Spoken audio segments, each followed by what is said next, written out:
You know, for us, we are polite people. We don't lecture people. It is the Europeans who have got the bad habit of lecturing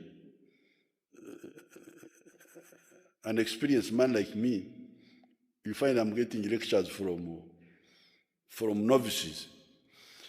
If you look at our democracy, it is one of the most advanced.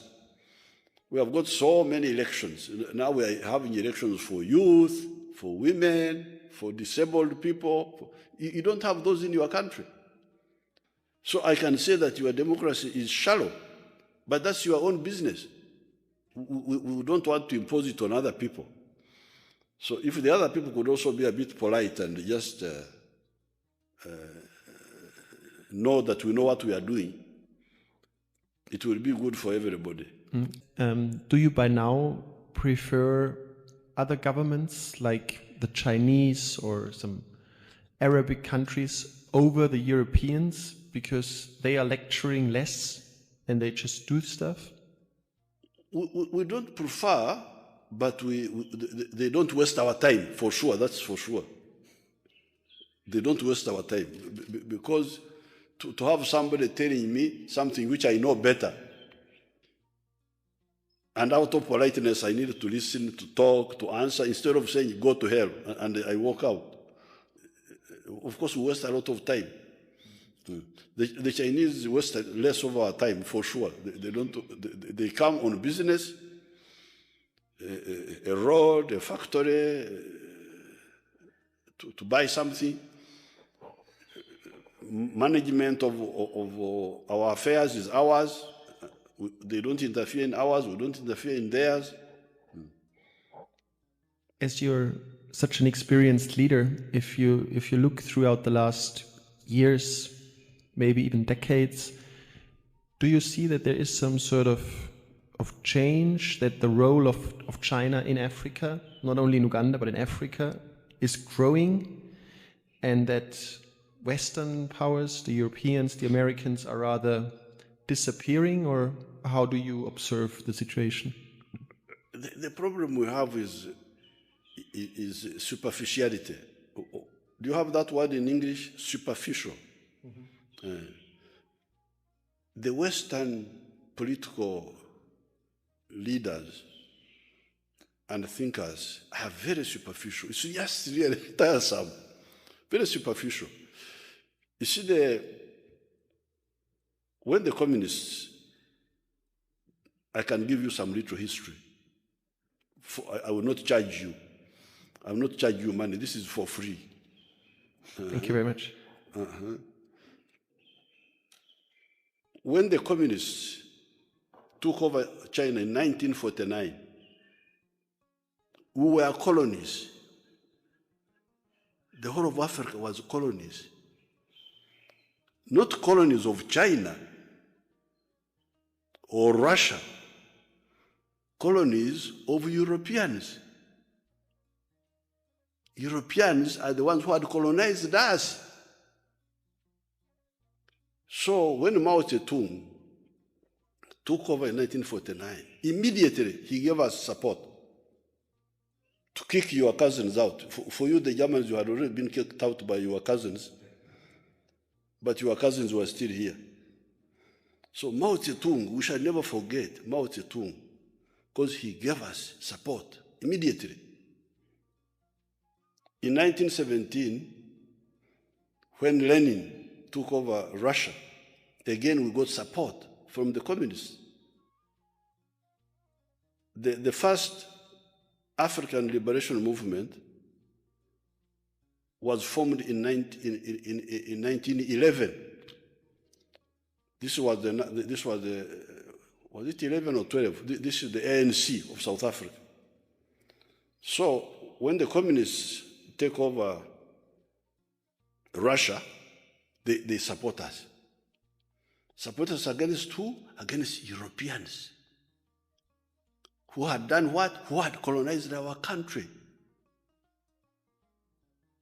And who had ravaged Africa with slave trade for centuries. And that's how we kick out the Europeans. Kicked them out of, some of them went away peacefully, like the British left here peacefully, but not before the Mau Mau. There was Mau Mau in Kenya. By 1963, 36 African countries were independent. But there was another 20 which was still under European colonialism. This included Mozambique, Angola, Guinea-Bissau, Ian Smith, a character called Ian Smith, was in Zimbabwe, Rhodesia. Then we had Namibia. Then we had South Africa itself. So by 1963, a part of Africa is independent, a part is still colonized. So the African countries tell the Europeans, go away from the remaining part of Africa. If you don't go peacefully, we shall throw you out by force. They thought we were joking. The Chinese supported us, and the Russians. We kicked the Portuguese out of Mozambique. We kicked them out of Angola. We kicked them out of Guinea-Bissau. We even liberated Portugal itself from fascism. Wait, let me tell you. This is a free lesson of history. No tuition. You don't have to pay tuition. So, this is the history of Africa and China. It's not a new history. Even when China was still very low in terms of economic development, but because of ideological, they supported us. So you say China? Just hold on. So now that China has become a richer country, they have now upscaled their. Maybe I can give you some example. In 1964, Zhou Enlai, the Prime Minister of China that time, visited Tanzania, your former colony, and pledged to build a railway line from Tanzania up to Zambia. It was called Tazara. And they built it. They built it. They were still backward economically. They were not very, very, very rich, but they built it, the Chinese. The Tazara Railway, officially known as the Tanzania-Zambia Railway Authority, is a significant infrastructure project between landlocked Zambia and the port of Dar es Salaam in Tanzania. The railway spans approximately 1860 kilometers and remains a major symbol of Sino-African cooperation. So now that they are much richer, they are upscaling our cooperation with them, which was originally political, diplomatic. Of course, we were also supporting China in the UN because the Western countries had kept China out of the UN, out of the Security Council. So we were supporting them to come to the Security Council.